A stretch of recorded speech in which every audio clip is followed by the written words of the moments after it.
Hello hello student, कैसे हो आप सब। Good afternoon.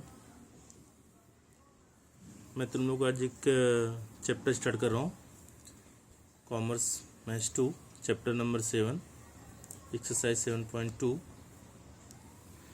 चैप्टर का नाम है असाइनमेंट एंड सीक्वेंस।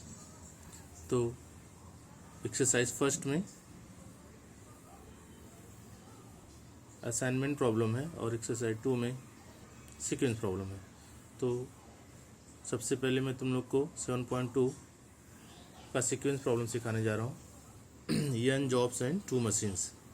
ध्यान से देखना, बहुत ही सिंपल प्रॉब्लम है, कोई भी डिफ़िकल्टीज नहीं है इसमें और बोर्ड के एग्ज़ाम में पक्का एक आता है। तो फर्स्ट मैं एग्जांपल बता रहा हूँ आपको, बाहर का एक्स्ट्रा क्वेश्चन है जो बोर्ड में आए हुए हैं पहले से। ये क्वेश्चन मैंने यहाँ पे लिखा हुआ है और मैं उसे सॉल्व करने जा रहा हूँ। ध्यान देना ज़रा कैसे सॉल्व करना है इस प्रॉब्लम को। First given questions, read the questions for the following problems, find the sequence that minimize total elapsed time in hours required to complete the following jobs on machine M1 M2 in the order M1 M2. Find the minimum elapsed time for the two machines, job A B C D E and machine M1 M2. कितना jobs है इसमें, कितने jobs हैं बोलो, 5 jobs. Machine कितनी है, 2। तो problem क्या हो गया, n jobs and 2 machines. Total elapsed time find करना है, आइडियल टाइम फाइंड करना है दोनों मशीन के लिए। तो मैं सोल्यूशन स्टार्ट करने जा रहा हूँ, ध्यान दोगे आप लोग सोल्यूशन कैसे करना है इसका। फर्स्ट जो क्वेश्चन दिया हुआ है वैसे का वैसे लिख लोगे, जैसा दिया है question as it is. Jobs machine M1 machine M2 A B C D E 5 1 9 3 10 2 6 7 8 4। Step number 1, optimal sequence. Optimal sequence table, sequence table कैसे बनाते हैं, जितने जॉब्स रहेंगे उतना आपको बॉक्स बनाना है। जॉब्स कितना है, 1 2 3 4 5। तो हम लोग कितना बॉक्स बनाएंगे, 5 बॉक्स बनाएंगे।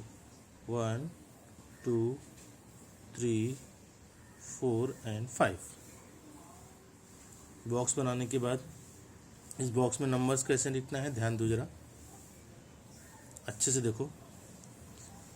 इस बॉक्स को फिलअप करने के लिए अगर मिनिमम नंबर ढूंढना है, हमें सर्च करना है M1 और M2 में से मिनिमम नंबर, जो सबसे छोटा नंबर है, स्मॉलेस्ट नंबर है, उस नंबर को ढूंढना है। और अगर मशीन M1 में वो नंबर मिलता है तो उस जॉब को आप लेफ़्ट में लिखोगे, और मशीन M2 में मिलता है तो उस जॉब को आप राइट हैंड में लिखोगे। ठीक है, तो सर्च करो M1 M2 में छोटा नंबर कौन सा है। तो टेबल पे आ जाओ, टेबल में देखो 1 दिखाई दे रहा है, सबसे छोटा नंबर 1 जो कि M1 में है, मशीन M1 में है। तो उसको ऐसा कट करेंगे हम लोग, राइट। जॉब का नाम क्या है, B। तो कहाँ लिखेंगे हम लोग, लेफ़्ट में। क्यों लिखेंगे लेफ़्ट में, क्योंकि वो M1 में है। उसके बाद सेकेंड स्मॉलेस्ट नंबर देखो 2, किस में है, M2 में है। उसको कट करेंगे पूरा। कौन सा जॉब है, A। कहाँ लिखेंगे, राइट में लिखेंगे। क्यों, क्योंकि ये M2 में है। थर्ड तीसरा नंबर है यहाँ पे 3, जो कि M1 में है, जॉब का नाम है D। तो यहाँ लिखेंगे D, राइट। इसके बाद छोटा नंबर कौन सा है, स्मॉलेस्ट नंबर 4, जो कि M2 में है। तो E को कहाँ लिखेंगे हम लोग, right.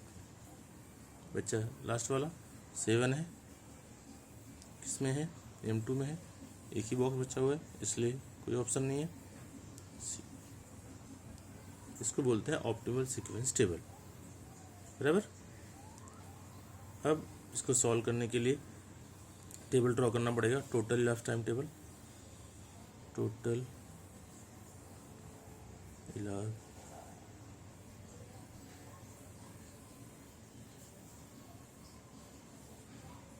Time, total elapse time, job, machine,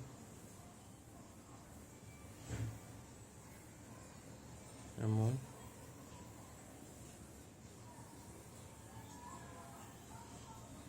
machine, M2। Job में सीक्वेंस जैसा है उसे लिखोगे B D C E A, right. अब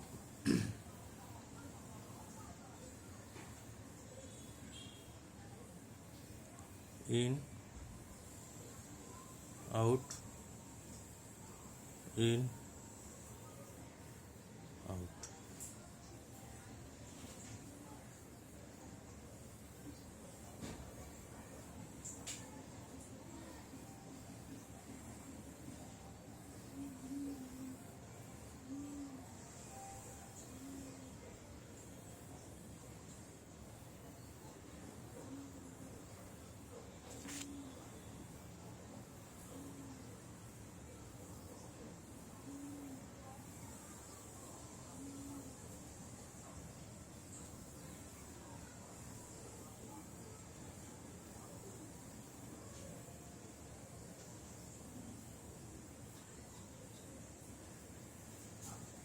इस प्रकार से बनाएंगे table. In time out time, in time out time, M1 के लिए M2 के लिए। इन टाइम 0 से स्टार्ट होगा, B का मशीन M1 में आउट टाइम देखो, क्वेश्चन में देखो B का आउट टाइम 1 है तो 0 में 1 यानी कि 1। फिर इस 1 को यहाँ लिखेंगे। D का आउट टाइम देखो M1 में, D का आउट टाइम है 3 तो 1 + 3 ऐड करके लिखना है यहाँ पे 4, फिर 4 यहाँ पे आएगा।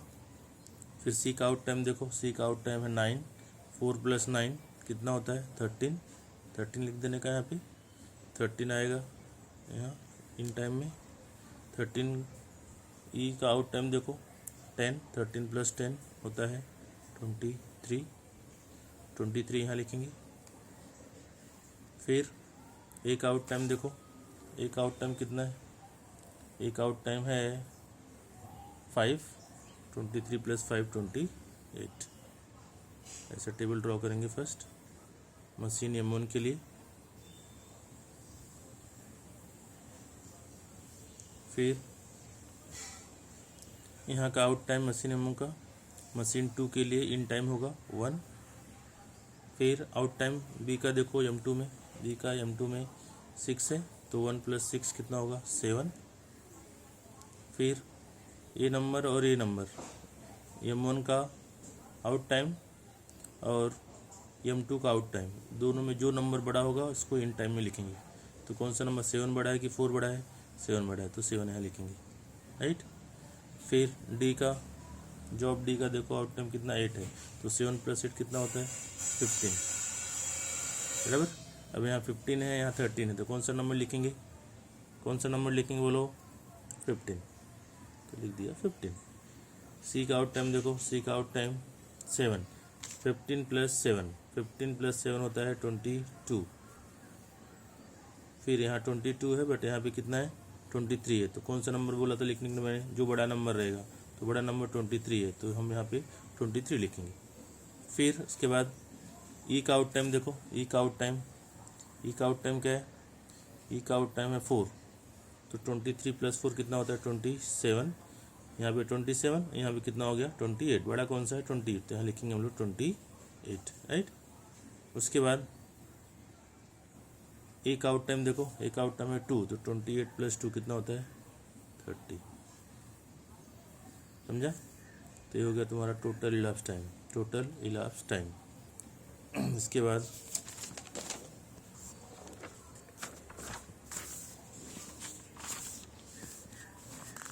ध्यान देना, टोटल elapsed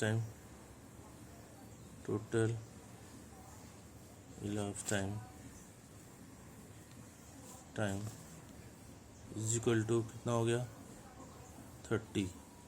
आवर्स दिया तो आवर्स लिखोगे, मिनट दिया है तो मिनट लिखोगे, सेकंड दिया है तो सेकंड लिखोगे। Ideal time for human, ideal time for m1 is equal to total time t minus sum of processing time,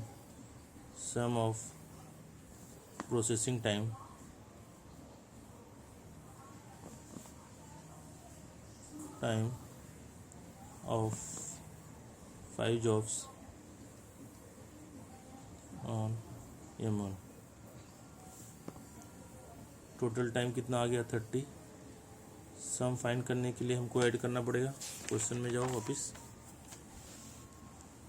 question में ऐड करो 5 + 1 + 9 + 3 + 10। 5 + 1 + 9 + 3 + 10, 3 + 10, 30 minus 5 and 1 6, 6 and 9 15, 5 + 1 6, 6 and 9 15, 15 and 3 18, 18 and 10 28, 30 minus 28, 2 hours। Same to same ऐसे ही same method में ideal time for m2 equal to t minus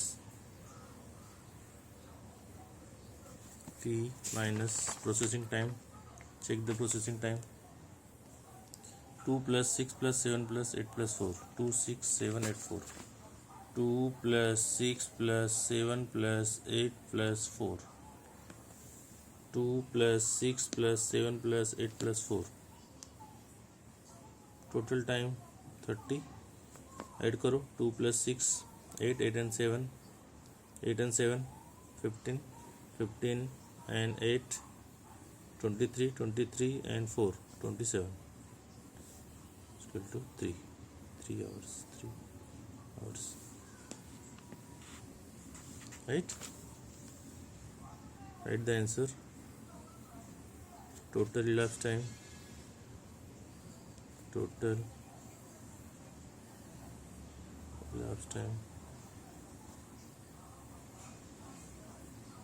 equal to 30 hours.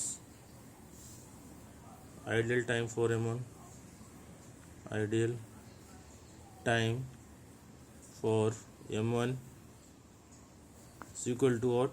2 hours, and ideal time for m2 is equal to 3 hours, right?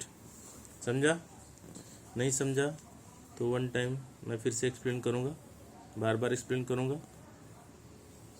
Tension मत लो, धीरे धीरे सब आ जाएगा।